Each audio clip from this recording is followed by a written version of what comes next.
राज्यातील पात्र बहिणींच्या खात्यामध्ये 1500 रुपये जमा आणि ज्यांची ई-KYC बाकी आहे त्यांच्यासाठी अपडेट. तुम्ही ई-KYC केली का? जरी नाही केली असेल तर करा.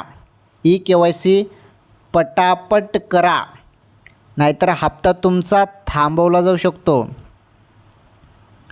बरोबर का?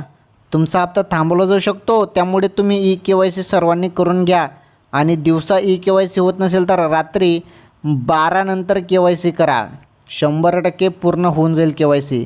कारण रात्री लोड जो आहे तो लोड कमी असतो रात्रीच्या वेळी, त्यामुळे KYC सहज सोप्या पद्धतीने होऊन जाते. काही नाही 2 मिनटात KYC होऊन जाते.